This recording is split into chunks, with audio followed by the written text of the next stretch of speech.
오늘 함께 은혜 나누실 하나님의 말씀은 창세기 4장 1절로 12절의 말씀입니다.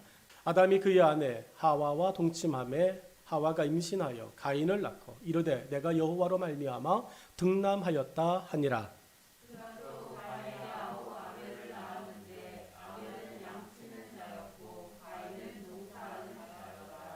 세월이 지난 후에 가인은 땅의 소산으로 제물을 삼아 여호와께 드렸고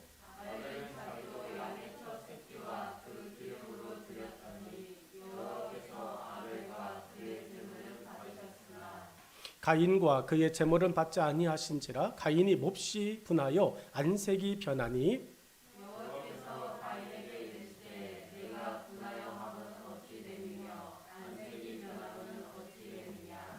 내가 선을 행하면 어찌 낫을 들지 못하겠느냐. 선을 행하지 아니하면 죄가 문에 엎드려 있느니라. 죄가 너를 원하나 너는 죄를 다스릴지니라.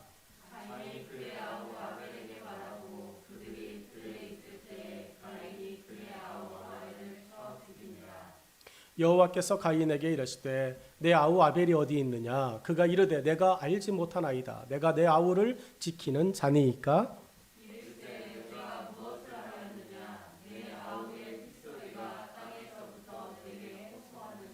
땅이 그 입을 벌려 내 손에서부터 내 아우의 피를 받았은즉 내가 땅에서 저주를 받으리니 내가 밭을 갈아도 땅이 다시는 그 효력을 내게 주지 아니할 것이요 너는 땅에서 피하며 유리하는 자가 되리라. 아멘. 함께 읽은 이 본문의 말씀을 가지고 나로 살면 겪게 될 아쉬움의 순간들이라고 하는 제목으로 하나님 말씀을 통해 은혜를 나누도록 하겠습니다.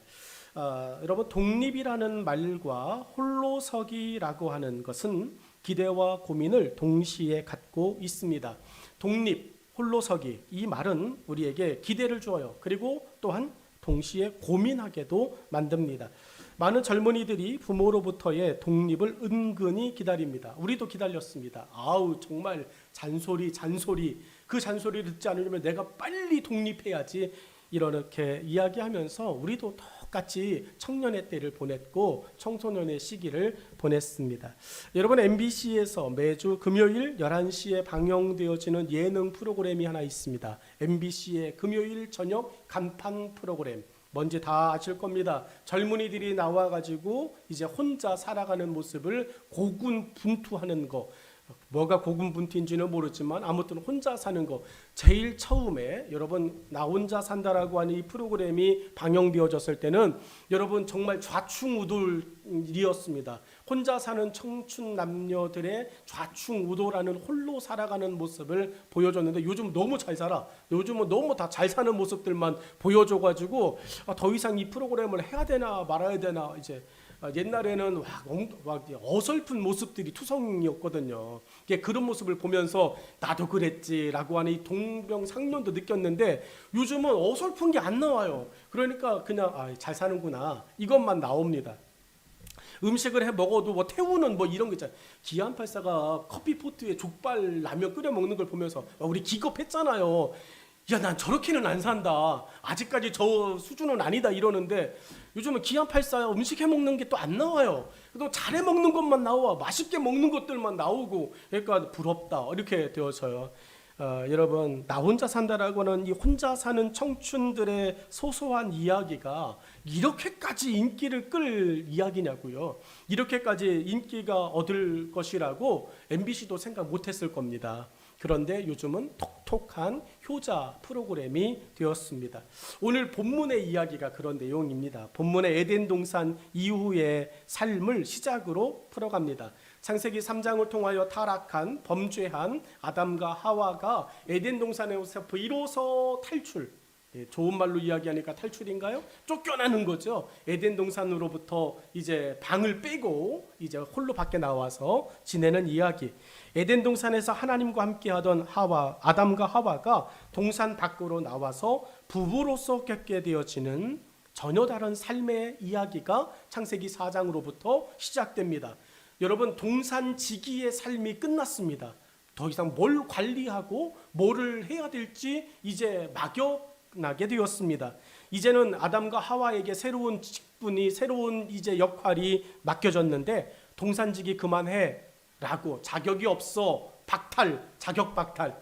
동산직이라고 하는 존귀한 사명이 박탈되어지고 이제 오히려 하나님께서 가정직이로 아담과 하와를 새로이 임명하십니다.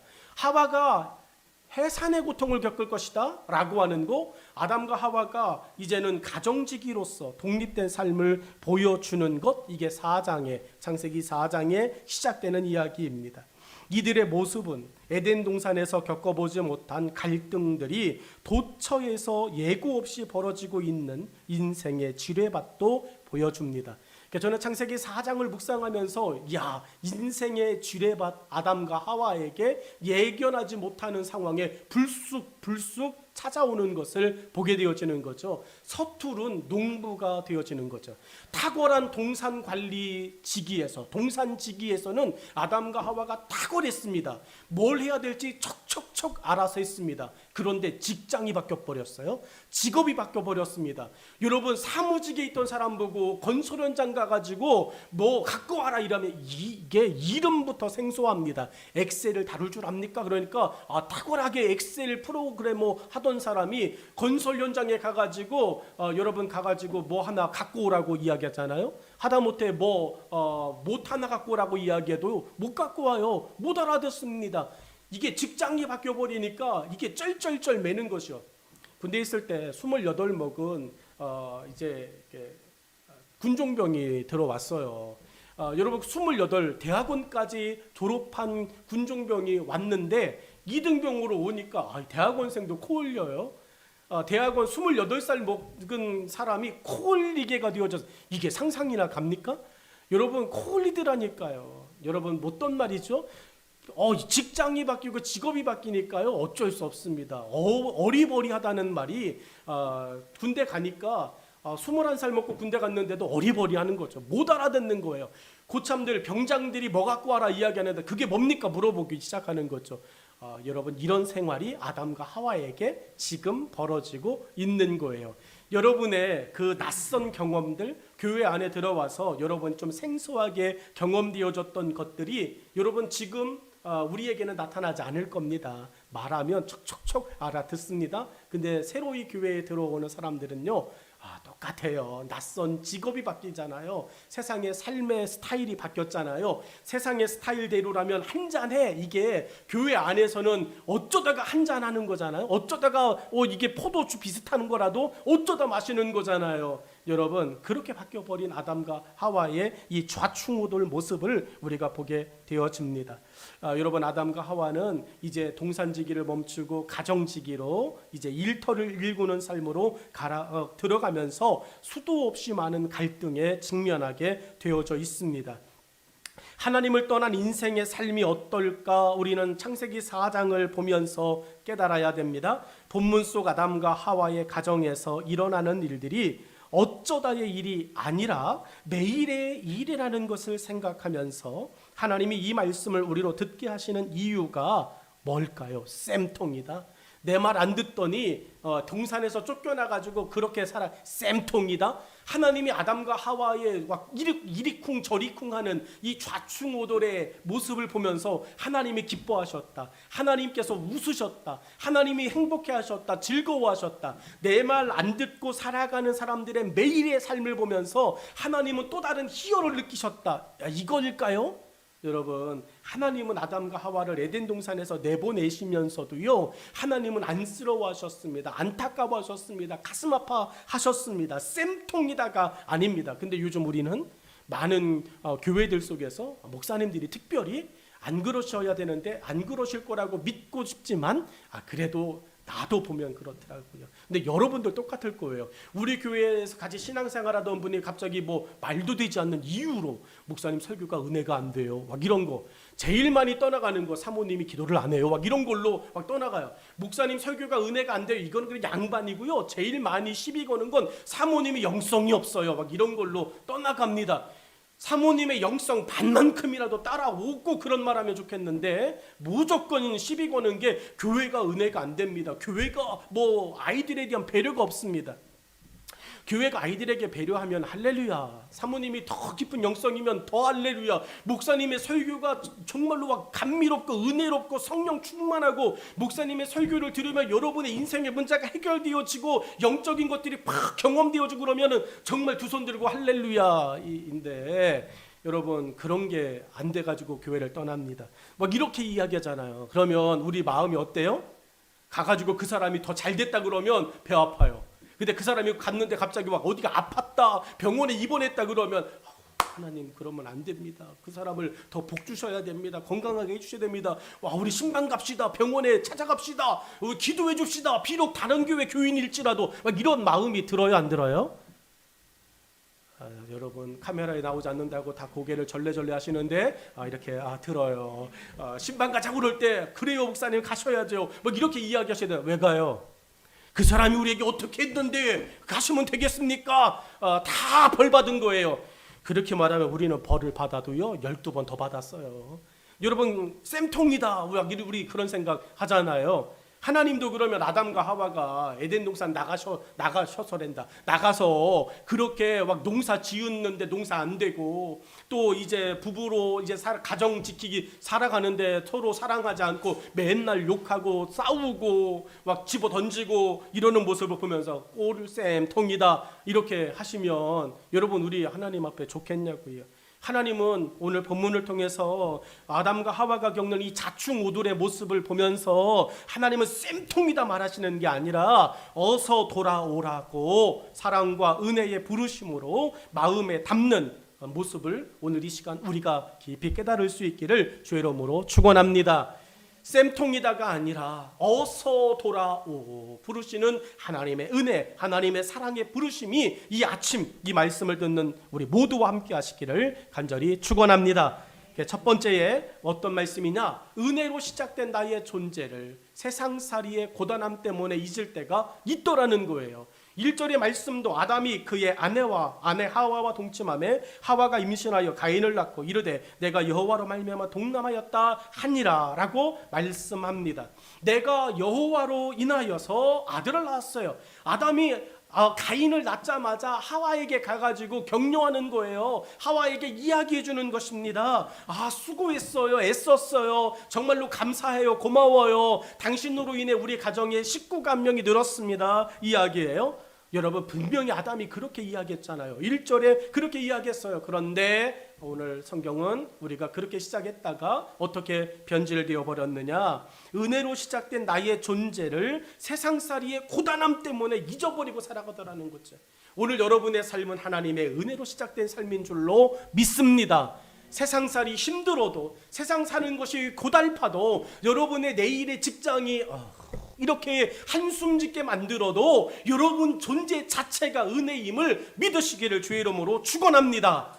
여러분 세상에 내일 내가 겪어야 될 직장에 안에서의 그 짜증난 스트레스, 이거 때문에 오늘 내 은혜의 존재, 나의 은혜 되어짐의 그 가치를 내일의 그 일로 인하여 약화시키는 것은 다분히 은혜롭지 못하고 성경적이지 못합니다.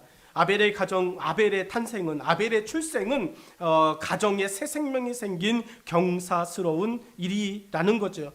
가인의 출생과 시작이 무엇인지를 아담이 밝히고 있는 영적 단서를 눈여겨봐야 합니다. 가인이 태어났을 때 아담이 그 가인의 탄생을 어떻게 밝히고 있느냐, 하나님은 하와에게 해산의 수고와 고통을 선악과를 먹은 징계로 내리셨어요. 기억하시죠? 여자는 해산의 수고를 할 것이다. 하나님이 하와에게 너는 이제 해산의 아이를 낳는 고통, 그 수고를 너는 겪게 될 거야. 여러분 그렇게 겪었어요. 이게 뭔지 몰라요. 하와가 출생한 경험이 없기 때문에 하나님이 말씀하신 이 해산의 수고가 도대체 어느 정도냐, 여러분 아담이 농사를 져봤습니까? 땅을 갈아봤습니까? 매일 동산에 나가가지고 나무가 잘 자라고 있네, 열매가 하나 더 열렸네, 맨날 이거 기록하고 하나님 앞에 와서 동산 어떤 곳에 A구역에 갔더니 어떤 나무가 좀 시들시들합니다. 이렇게 업무하던 아담이 여러분 농사 짓는 것입니다. 땅을 갈아엎고 엉겅퀴를 뽑아내는 것입니다. 그러니 아담은 경험했잖아요. 여러분 에덴 동산을 나오는 순간부터 땅을 갈아야 먹을 것이 소산을 낼 것이다 했으니 아담은 이미 하나님께서 땀을 흘려야 될 것이다 라고 하는 이 의미를 아담은 뼈저리게 느꼈습니다. 괜히 먹었어 이렇게 이야기하면서 겪어왔는데 하와는 아직까지 가인을 낳기 전까지 해산의 수고가 도대체 어떤 건지 모르는 거예요. 그런데 여러분 드디어 가인이 태어났습니다. 하와가 경험한 게 뭐예요? 하나님의 징계를 경험한 거죠. 여러분 가인이 태어난 것은 다른 말로 하와가 뭘 경험한 거예요? 하나님의 징계를 경험한 거예요. 여러분 죽다 살아나지 않았습니까?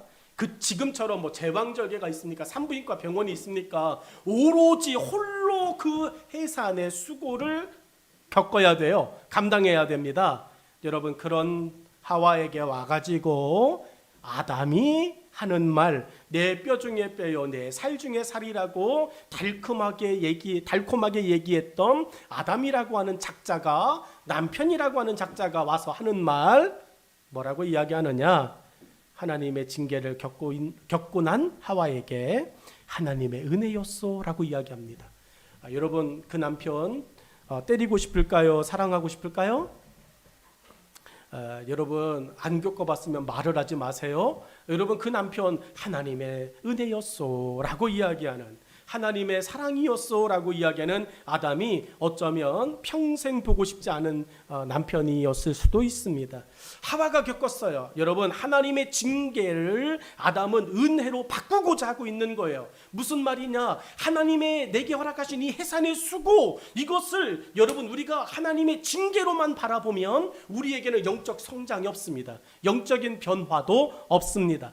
가인의 출생은 아담과 하와가 할 수 있는 일이 아니죠. 여러분 새 생명을 태어나게 하시는 것은 하나님께서 하시는 일입니다. 아담과 하와가 여러분 할 수 있는 영역이 아니라 가인의 탄생, 가인의 출생은 하나님의 은혜라고 하는 것을 아담은 하와에게 알려주는 것입니다. 징계로 보면 징계일 수 있어도 그것이 하나님의 은혜라고 하는 거예요. 그리고 해산의 수고를 통해 아담과 하와가 다시 한번 하나님을 기억할 수 있는 은혜의 시간을 베푸신 것에 대한 아담의 마음의 고백입니다. 여러분 우리는 징계를 겪을 때마다 이 징계가 누구로부터 온 거예요? 그래서 하와가 해산의 수고를 겪을 때 누구를 또 생각해요? 하나님. 기억이 이해가 되십니까? 여러분 우리가 당하고 있는 현재의 고난이 장차 올 하나님의 영광과 좋게 비교할 수 없어요. 여러분이 하나님 앞에 때로는 범죄하고 우리가 때로는 하나님 앞에 잘못하여서 징계를 맞을 수 있습니다. 채찍을 맞을 수 있습니다. 그런데 채찍을 맞는 순간 나를 사랑하시는 부모의 마음을 이해할 수 있습니다. 오늘 하나님은 아담에게 그 모습을 통하여 은혜로 시작된 나의 존재감을 다시 일깨우는 거죠. 에덴 동산에서 쫓겨나게 사서 비록 이 땅에서 내가 살아가고 있어도 나의 첫 모습은 어떤 거였어요? 여기입니까? 에덴 동산입니까? 에덴 동산이에요. 여러분 그것을 기억하게 하는 것입니다. 아담이 농사를 짓고 하와가 해산의 수고를 겪으면 겪을수록 내가 어떤 존재로 시작했는지를 기억하는 것이에요. 여러분이 하나님을 만난 그 은혜로 살아가고 있는 하나님의 은혜적 존재임을 믿으시기를, 회복하시기를 주의 이름으로 축원합니다. 우리는 살면서 은혜로 시작된 나의 존재를 세상을 살아가는 일로 인해 피곤하다고 말합니다. 지쳤다고 말합니다. 힘들다라고 하는 말을 하면서 은혜가 원망으로 변질되는 것들을 수도 없이 겪게 되어집니다. 사단은 이때를 노립니다. 내가 은혜였어. 내가 나의 다 된 것은 하나님의 은혜입니다. 이렇게 고백할 때는요, 사단은 접근하지 않아요. 여러분의 삶 속에 시련이 다가오고 역경이 다가오고 환난이 다가오고 나도 감당할 수 없는 마음의 번민이 찾아옵니까? 그때 말 한마디가 여러분을 영적인 사람으로 탈바꿈시키는 줄로 믿습니다. 힘들 수 있습니다. 직장의 사람 때문에, 직장의 업무 때문에, 겪어보지 못했던, 경험하지 못했던 직장의 낯선 업무 때문에 저와 여러분이 좌절할 수 있습니다. 원망할 수 있습니다. 힘들어할 수 있습니다. 지칠 수 있습니다. 그런데 그때 여러분, 내가 그곳에 있기 때문에 그 일하는 거예요. 내가 그곳에 있을 수 있도록 나를 인도하신 하나님의 은혜를 고백하면 여러분, 사단은 우리에게 틈타지 않습니다. 아담과 하와가 가인을 낳았을 때 사단은 어디 있었을까요? 여러분, 아담과 하와가 에덴 동산에 있었습니다. 선악과를 바라보고 있습니다. 사단은 어디 있었을까요? 성경은 아담과 하와가 있는 에덴 동산에 누구도 있었다? 사단도 있었잖아요. 뱀이, 간교한 뱀이 하와에게 갔잖아요. 그러니까 아담과 하와가 있는 에덴 동산엔 누구도 있었어요? 사단도 있었어요. 여러분, 사단이 처음부터 와가지고 대놓고 아담과 하와가 에덴 동산을 관리하러 딱 나가는 첫 출근 날 먹지 말라더냐, 이렇게 말해도 되는 거 아닙니까? 어차피 말할 거? 근데 내중 말하지 않아요. 여러분, 성경이 분명히 아담이 홀로 있는 모습이 안쓰러워, 독처하는 모습이 안쓰러워, 하나님께서 아담을 깊이 잠들게 하시고, 그 말은 아담이 벌써 하와가 만들어지기 전에, 하나님께서 아담의 갈빗대를 취하여 하와를 만들기 전에 아담은 어디에 가서 일했다는 이야기예요? 에덴 동산에 가서 일했다는 이야기입니다. 그러면 하와가 만들어지기 전에 사단은 어차피 할 거면 누구에게 말할 수 있어요? 아담에게. 먹지 말라더냐, 첫 출근 날 이야기할 수 있어요? 근데 안 해요. 왜 안 할까요? 그 비밀이 여기 있는 거예요. 아담이 에덴 동산에 나가서 일하고 그럴 때 수고로워요, 피곤해요, 짜증나요, 답답해요, 근심돼요. 그런데도 하나님의 은혜였어 이야기할 때는요, 사단이 접근하지 않아요. 여러분의 신앙과 여러분의 삶, 우리의 삶에 어떤 문제가 들어옵니다. 그때 하나님의 은혜였어 한마디면 사단은 7길로 도망갈 줄로 믿습니다. 아이고 쩔쩔쩔쩔쩔 매면서 아이고 죽겠네, 그러면 죽는 거예요. 여러분, 아담과 하와가 여러분 가인을 낳을 때 사단은 어디 있었을까? 저는 이 본문의 말씀을 보며 아담이 진짜 지혜롭다. 아담이 하와가 가인을 딱 낳았을 때 진짜 아팠겠어, 진짜 죽을 뻔했겠다. 그러면 하와가 뭐라고 말할까요? 천만에요, 하나님의 은혜였어. 하와가 이야기할까요? 하와는 네가 낳아라 이렇게 이야기했을 거예요. 근데 여러분, 그러면 그 순간 그곳엔 거봐라, 하나님이 그런 사람이야. 거봐라 가인아, 거봐라 아담아, 거봐라 하와야, 야 선악과 먹었다고 내쫓더니 야 가인 나면서 죽을 뻔했다. 하나님에 대하여 또 다른 사단의 유혹과 속삭임이 들려오지 않겠습니까? 그런데 여러분, 아벨은 그거를 차단해 버렸어요. 뭐라고? 하나님께서. 여러분, 1절에 그렇게 잘 이야기합니다. 아담이 그의 아내 하와와 동침하매 하와가 임신하여 가인을 낳고 이르되 내가 여호와로 말미암아 득남하였다 하니라 라고 말씀합니다. 하와도 하나님으로 말미암아 내가 득남하였습니다. 아담도 하나님으로 말미암아 내가 득남하였습니다. 우리 집의 가인은 하나님으로 말미암아 허락된 것입니다. 할렐루야. 그때 사단은 아담과 하와에게 엄습하지 못합니다. 사단은 우리가 은혜로 가득할 때에는 얼씬도 못합니다. 이렇게 가인이 자랄 때까지 사단은 아무 일도 아담 가정에 하지 못한 채 시간을 보냅니다. 저는 이 말씀을 묵상하면서 사단은 계속 그 가정에 있어요. 사단은 이제 계속 여러분 곁에 있습니다. 그런데 우리가 은혜로 계속 살아가면 여러분, 사단은 같이 곁에 있을지는 몰라도 어떤 일도 하지 못해요. 여러분, 그렇게 쭉 지나갑니다. 그렇게 이제 가인이 아벨과 함께 자라갑니다. 사단의 두 손과 두 발을 꽁꽁 묶어두는 지혜로운 방법은 은혜로 시작하고 은혜로 사는 삶입니다. 살면서 겪는 피곤함의 일들이 생길 때마다 한날 괴로움은 그날의 족하니라 라고 하는 긍정적인 생각으로 사단의 틈새 공략의 싹을 잘라버리는 믿음으로 우리 모두가 살아가기를 간절히 축원합니다. 하와가 겪는 해산의 수고를 아담은 여호와로 말미암아 라고 하나님의 영광으로 분위기를 돌림으로 하와의 수고와 고통을 하나님의 영광을 위한 일로 한 단계 업그레이드 시킴을 통해 가인의 태어남은 축복된 일이 되었습니다. 여러분, 하와가 해산의 수고를 겪었다. 누구 일한 거예요? 하나님의 말씀에 순종한 거죠. 여러분, 하와는 지금 아이를 낳은 거 단순히 가인 한 명을 낳았다, 아벨을 낳았다, 셋을 낳았다, 여러분 이 낳았다의 개념으로가 아니라 하와가 아이를 낳음을 통하여 누구의 일을 한 거예요? 하나님의 일을 한 거예요. 여러분, 이게 영광된 거 아닙니까? 오늘 여러분께서 어떠한 일을 경험할 때 여러분의 존재적인 목적은 은혜입니다. 은혜로 예수 그리스도를 영접하였고, 은혜로 말미암아 예수님의 구원하심에 동참하였고, 하나님의 자녀가 되어진 은혜의 존재가 바로 여러분이라는 사실을 견고히 믿으기를 주의 이름으로 축원합니다. 그러므로 여러분, 우리는 내 존재 자체가 하나님이 하는 거예요.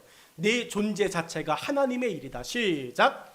내 존재 자체가 하나님의 일이다. 다시 한번 시작. 내 존재 자체가 하나님의 일이다. 아멘. 여러분, 아담과 하와가 가인을 놓고 아벨을 놓고 내 존재 자체가 하나님의 일이다, 내가 수고롭다, 해산의 고통을 겪었다, 아팠다, 이게 아니라 나 하나님의 일을 또 하나 해냈어 라고 이야기하는 거예요. 오늘 여러분이 기도의 순서를 맡습니까? 헌금위원의 순서를 맡습니까? 안내위원과 찬양 인도자의 순서를 맡습니까? 주일학교 비전트리의 청소년처의 담당 교사를 맡습니까? 그 존재 자체가 누구의 일이에요? 하나님의 일이에요. 그러니 여러분, 그 일을 하면서 그 일 때문에 고단할 때 있어요. 힘들 때 있습니다. 피곤할 때 있습니다.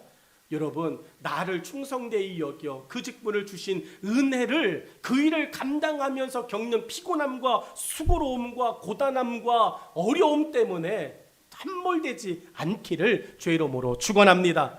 오늘 두 번째로 여러분, 나로 살면 겪게 되어지는 어려움의 이야기가 어떤 것이냐? 2절과 3절을 보니까 나의 것과 하나님의 것에 대한 바른 구분이 어떻게 되어져요? 뒤섞여요.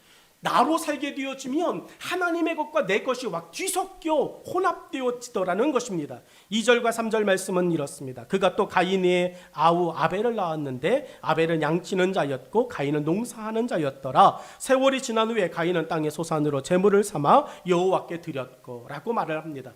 여러분, 가인의 구분하지 못한 것이 등장하고 아벨이 구분한 것을 본문은 등장합니다. 에덴 동산에서 아담과 하와에게 허락된 것이 뭐였습니까? 동산의 실과였습니다. 모든 동산에 있는 과일은, 모든 동산에 있는 열매는 너희가 먹되 라고 하나님 말씀하셨어요. 그러니까 아담과 하와에게 허락되어진 것은 동산의 모든 실과였습니다. 아울러 아담과 하와가 땅에 나아가서 하나님께서 땀을 흘려서 땅의 소산을 먹을 것이다, 땅의 소산을 먹을 것이다 라고 말하셨어요. 이 말은 아담과 하와가 이 말을 가지고 내 것이 무엇인지에 대한 영적 구분 자료를 삼았습니다. 결국 아담과 하와는 가인에게 교육을 시킵니다. 너는 하나님의 은혜야. 너의 존재는 하나님의 은혜야. 그러면서 하나님에 대하여 계속적으로 교육을 시켜갑니다. 그런데 믿음 교육을 시키는데 뭘 갖고 교육을 시키냐면 내 것을 가지고 교육을 시키는 거죠. 아담과 하와가 가인을 교육함에 있어서 내 것이야, 땅의 소산은 내 것이야, 내가 수고하였고 내가 거두어들인 것이야 라고 그것을 가지고 가인에게 계속 이야기합니다. 그리고 내 것을 가지고 하나님 앞에 제사를 드립니다. 하나님께 예배를 드립니다. 내 것을 가지고 하나님께 드리면 여러분, 드림이 성립되지가 않습니다. 이 말은 우리의 삶에 매우 중요한 믿음의 전환점이 요구되는 말씀입니다. 성경에서 고난의 사람 그러면 우리는 대표적으로 욥을 이야기합니다. 욥은 하루아침에 모든 것들을 잃어버렸습니다. 자기가 가지고 있는 모든 것들을 하루아침에 사그리 잃어버렸습니다. 그리고 고난이 시작되었습니다.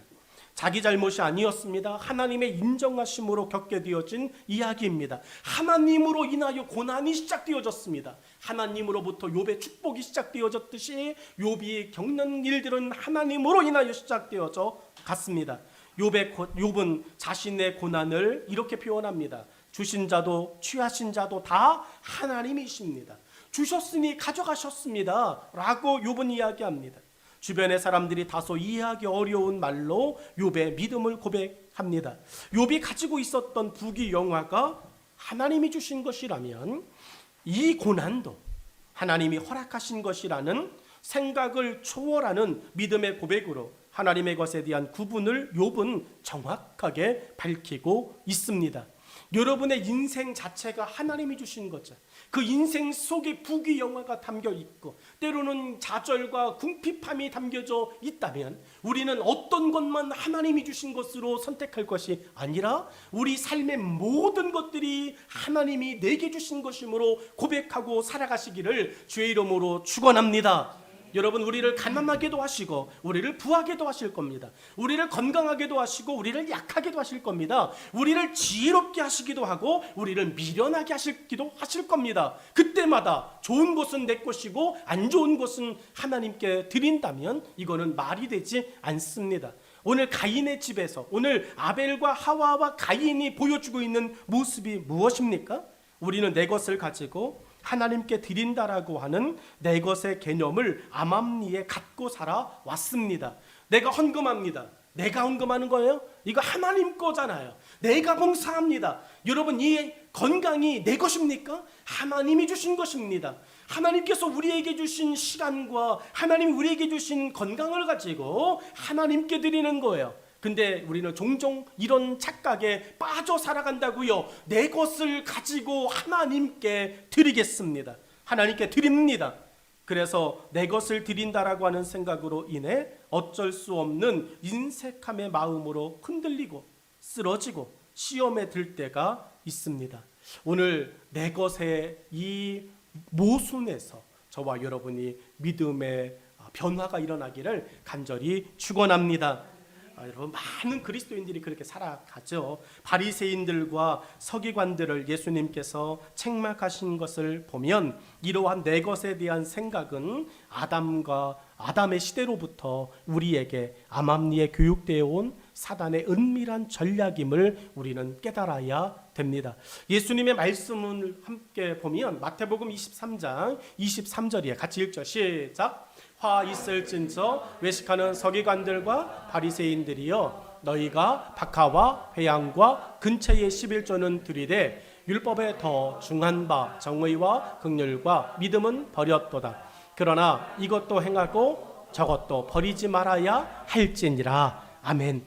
여러분, 바리새인과 서기관들이 하는 말이 뭡니까? 내가 박하와 회양과 근처의 11조를 드렸습니다. 내 거냐고요? 그게 그들 거냐고요? 그건 그들 게 아닙니다. 하나님의 것이었어요. 여러분, 그러면서 하나님의 정하신, 하나님이 진짜 원하시는 정의와 긍휼과 믿음은 버리는 거예요. 하나님이 원하시는 것은 버리고 자기들이 명색이 드러나는 것들, 자기들의 명예가 드러나는 것들을 하나님께 드린 겁니다. 왜요? 눈에 보이니까. 그리고 내 것을 하나님께 드렸다라고 이야기하는 거죠. 이 시대에 눈에 보이는 것들에 빠져 함몰되어져 살아가는 그리스도인들에게 가인의 영적 모습이 담겨져 있는 것이에요. 여러분, 내가 원하는 내 믿음대로 살면, 나로 살게 되어지면 겪게 되어질 아쉬움의 순간은 오늘 가인의 모습입니다. 여러분, 그의 반대로 아벨이 구분한 것을 성경은 이야기합니다. 3절의 말씀 속에서 아벨이 구분한 것이 뭐냐? 아벨은 하나님께서 에덴 동산에서 아담과 하와에게 주신 하나님의 것이 무엇인지를 알았어요. 여러분, 아담과 하와가 가인에게만 말했을까? 아담에게도 말하지 않았을까요? 근데 가인은 아담과 하와가 이야기한 것을 귀담아 듣지 않은 부분이 있어요. 쫓겨났어요. 가인과 아담과 하와가 에덴 동산에서 쫓겨났습니다. 쫓겨날 때 빈손으로 쫓겨났습니까? 그냥 맨몸으로 쫓겨났습니까? 어떻게 쫓겨났어요? 하나님께서 아담과 하와를 불쌍히 여기셔서 하나님이 주신 것이 있어요. 창세기 3장 21절 말씀을 보니까 여호와 하나님이 아담과 그의 아내를 위하여 가죽옷을 지어 입히시니라. 아담과 하와가 가인과 아벨에게 하나님이 우리를 이 동산 밖으로 내어놓으실 때 하나님께서 가죽옷을 우리에게 지어 입히셨어. 하나님이 가죽옷을 우리에게 지어 입히셨어. 하나님이 가죽옷을 우리에게 지어 입히셨어. 여러분, 이해가 되십니까? 동산에 땀을 흘려서 일구어야만 과일이 날 거야. 그것을 너희가 먹을 거야 라고 이야기하셨어요. 절대적으로 손댈 수 없는 거 뭡니까? 여러분, 피죠. 구약에서 손댈 수 없는 거, 피는 하나님의 것이라고 이야기했어요. 여러분, 가죽옷, 이것을 생각하는 것입니다. 하나님의 것이 무엇일까? 하나님이 우리에게 주신 하나님의 것이 무엇일까? 하나님이 원하시는 게 무엇일까? 아벨은 그 이야기를 들으면서 하나님이 내게 주신 게 무엇일까? 하나님이 원하시는 게 무엇일까? 라고 하는 하나님의 것에 대한 구분을 여러분, 아벨은 생각하기 시작하더라는 거죠. 오늘 여러분이 살면서 신앙생활하면서 하나님이 원하시는 게 뭘까를 더 묵상하실 수 있기를 주의 이름으로 축원합니다. 손쉽게 내가 가지고 있는 것으로 믿음의 삶을 표현하는 것도 안 하는 것보다는 좋아요. 그런데 한 번 더 생각해서 하나님이 내게 원하시는 게 뭘까를 한 번만 더 생각해 보자는 것이에요. 짐승으로 하나님께 드리는 것은 하나님의 것을 하나님께 드림의 소유권에 대한 온전한 고백을 한 것입니다. 아벨의 고백이 욥의 고백으로 좀 더 구체화된 거예요. 아벨은 하나님을 내 삶의 주인으로 고백한 것입니다. 믿음의 사람들은 내 것이 없습니다. 그리고 내 것을 남기려고 하지 않습니다. 많은 신앙의 사람들이, 진짜 그리스도인들은요, 하나님 앞에 무엇인가를 드림에 있어서 오른손이 한 일을 왼손이 모르게 하듯이, 이름 없이 빚도 없이 그냥 해 가듯이, 여러분, 그렇게 하나님 앞에 나아갑니다. 그런데 많은 그리스도인들 중에 여러분, 어떤 사람들은 그거 누가 했는지 광고 안 해주면 속상해하고 왠지 모르게 삐지고 이렇게 살아가요. 우리 교회는 웬만해서 광고를 잘 안 합니다. 누가 있는지 정말 미안할 정도로 안 해요. 그런데 여러분, 하나님이 기록하실 거예요. 하나님이 아실 거예요. 그러니까 그거 안 하면 목사님이 안 한다고 섭섭해하지 마시고요, 하나님이 기억하시는 것으로 인하여 즐거워하시기를 주의 이름으로 부탁하고 축복합니다. 그렇게 살아가는 그 그리스도인들의 모습을 성경은 기록해 놨어요. 사도행전 5장 42절의 말씀을 보면 그들이 날마다 성전에 있든지 집에 있든지 예수는 그리스도라고 가르치기와 전도하기를 그치지 아니하니라 라고 말합니다. 그들은 내가 예수를 전하는 것 외에는 관심이 없다는 이야기예요. 하나님의 것으로 사는 사람들은 하나님이 아닌 내가 관심을 받으려고 할 때마다 가슴이 뜨끔거립니다. 가슴을 칩니다. 울부짖습니다. 죄를 짓지 않으려고 노력합니다. 내가 한 것이라도 이건 내가 한 게 아니라 하나님이 하실 수 있는 힘과 능력을 내게 주신 거지, 하나님이 하신 거지 내가 한 게 아니에요. 그러니 영광을 내게 돌리시면 안 됩니다. 정말로 그러면 나 정말 아파요. 가슴 아파요. 가슴을 칩니다. 울부짖습니다. 여러분, 그 이야기를 사도행전은 이렇게 이야기합니다. 사도행전 14장 11절로 15절 말씀 우리가 같이 한번 보도록 할게요. 시작. 무리가 바울이 한 일을 보고 루가오니아 방언으로 소리질러 이르되 신들이 사람의 형상으로 우리 가운데 내려오셨다 하여 바나바를 제우스라 하고 바울은 그 중에 말하는 자이므로 헤르메스라 하더라. 시에 제우스 신당의 제사장이 소와 화환들을 가지고 대문 앞에 와서 무리와 함께 제사하고자 하니 두 사도 바나바와 바울이 듣고 옷을 찢고 무리 가운데 뛰어 들어가서 소리질러 이르되 여러분이요 어찌하여 이러한 일을 하느냐. 우리도 여러분과 같은 성정을 가진 사람이라 여러분에게 복음을 전하는 것은 이런 헛된 일을 버리고 천지와 바다와 그 가운데 만물을 지으시고 살아계신 하나님께 돌아오게 하려 함이라. 할렐루야. 여러분, 이게 바울과 바나바가 보여준 모습이에요. 오늘 하나님의 사람으로 거듭나 하나님의 영광을 위하여 살아가는 우리는 어떤 것에 대하여 광고되지 않았다라고 해서 찌질하게 살아가는 사람이 아니라 하나님이 하셨습니다라고 하는 영광을 하나님께 돌리기 위하여 구분하여 살아가는 믿음의 사람 되기를 간절히 축원합니다. 결국 가인의 제사에 나타난 영적 심각성은 말은 안 하지만, 가인이 말은 안 하지만 나의 것으로 하나님께 드린다라고 하는 억울함과 인색함이 있었던 것이라 깨달을 수가 있습니다. 오늘 본문 5절에 그런 영적 힌트를 줍니다. 가인의 속마음을 보여주는데 5절은 이렇게 말합니다. 가인과 그의 재물은 받지 아니하신지라 가인이 몹시 분하여 안색이 변했다. 안색의 표정 변화가 분하여라고 하는 단어에 잘도가 있습니다. 내가 드렸는데 감히 안 받아? 여러분, 이게 가인이 하나님께 가지고 있었던 심각한 영적 오류요 모순이라는 거죠. 여러분, 말씀의 결론을 맺으면 이렇습니다. 나로 살면 겪게 될 아쉬움의 순간들을 본문을 통해 우리 함께 나누었습니다. 하나님 없는 나로 살면 절제와 통제력의 자제심보다는 감정대로 사는 육체의 삶이 되고 맙니다. 여러분이 육체의 삶으로 지금 살아가고 있다면 빨리 돌아오시기를 주의 이름으로 축원합니다. 감정의 삶으로 살아가고 있다면 변화되어지기를 주의 이름으로 축원합니다. 믿음과 말씀과 성령의 은혜 안에서 절제와 통제의 자제심으로 오늘의 믿음을 고백하시기를 주의 이름으로 축원합니다. 육체적 삶이 되면 나타나는 세 가지의 변화를 본문은 우리에게 영적 적용점으로 이야기합니다. 첫 번째의 이야기가 삶에서 왜라고 하는 돌아봄이 줄어들고 있다면 돌아오셔야 됩니다. 삶에서 어떤 문제가 벌어졌을 때 왜라고 하는 질문이 사라졌다? 여러분, 더 이상 신앙생활 하지 않겠다는 이야기예요. 오늘 가인의 모습 속에서 여러분 얼굴이 변하여 울그락 되어졌다? 왜 안 받으셨을까? 한 번 정도 안궁할까요? 저는 궁금해요. 어떤 문제가 되어졌어요? 어떤 기도가 되어졌어요? 근데 그거에 대한 응답이 없어요. 왜 응답이 안 되는 것일까를 한 번만 질문하면 하나님의 뜻에 맞는 기도로 돌아올 수 있는데 그걸 안 하는 거죠.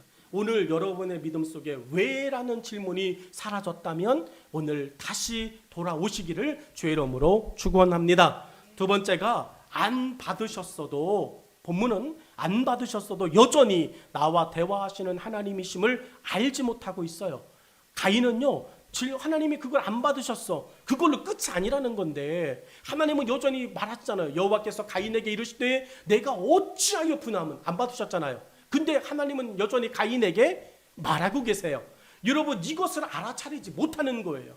오늘 우리들의 신앙과 삶에 여전히 내게 말씀하고 계시는 하나님을 느끼시고 여러분 경험하시기를 주의 이름으로 축원합니다. 세 번째가 어떤 것이냐면 비교당함의 섭섭함과 무시당함의 감정으로 협력의 대상을 공격의 대상으로 바꿔버리는 거죠. 여러분, 동생 아벨은요 물어볼 수 있는 대상이에요. 아벨의 제사는 받으셨으니까 가인이 끝나고 난 후에, 예배가 끝나고 제사가 끝나고 난 후에 아벨에게 가서, 아벨아, 야, 형도 예배하고 싶다, 형도 하나님께 제사 드리고 싶다, 어떻게 한 거야? 그러면 가인은 친절하게 하나님이 원하시는 게 뭘까를 생각했어. 형, 대답할 거라고요.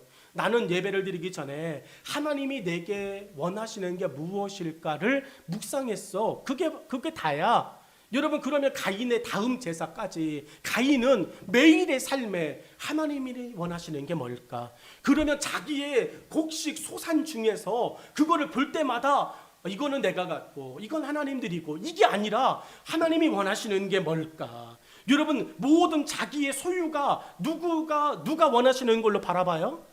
하나님이 원하시는 게 뭘까? 하나님이 찾으시는 게 뭘까? 그걸로 모든 것들을 바라볼 거예요. 그러면 제일 좋은 것이 눈에 보여질 거라고요. 여러분의 이번 일주일, 여러분에게 주어진 모든 것들 속에 하나님이 원하시는 게 뭘까? 그렇게 바라보면 여러분 협력의 대상이 공격의 대상으로 바뀌는 것은 막을 수 있는 줄로 믿습니다. 아내와 남편이 협력의 대상이죠. 공격의 대상은 아니죠. 자녀는 공격의 대상이 아니죠. 협력의 대상이죠. 부모님은 공격의 대상이 아니죠. 직장 동료는 공격의 대상이 아니죠. 여러분, 협력의 대상으로 바라볼 수 있는 그런 믿음이 되어지기를 주의 이름으로 축원합니다. 가인은 생각했어요. 아벨만 없어지면 된다. 아벨만 없어지면 된다는 이 단순함에 가인은 빠져서 아벨을 없애버렸어요. 근데 하나님은요, 가인의 생각과는 완전히 다르게 또 다른 아벨을 만들면 되지. 그리고 셋을 그 가정에 보내셨습니다. 나로 살면 행복할 것 같습니까? 우리는 나로 살 수 없는 예수님의 사람들입니다. 바울은 이러한 사람들을 다 한 곳에 못 박힌 사람들이라고 평가했어요. 우리 마지막 성경 구절 같은 마음으로 함께 합독한 후에 기도하겠습니다. 같이 읽겠습니다. 시작. 내가 그리스도와 함께 십자가에 못 박혔나니 그런즉 이제는 내가 사는 것이 아니요 오직 내 안에 그리스도께서 사시는 것이라. 이제 내가 육체 가운데 사는 것은 나를 사랑하사 나를 위하여 자기 자신을 버리신 하나님의 아들을 믿는 믿음 안에서 사는 것이라. 아멘. 이번 일주일 여러분으로 살지 말고 예수로 살아가실 수 있기를, 예수님과 함께 살아가실 수 있기를 간절히 축원합니다.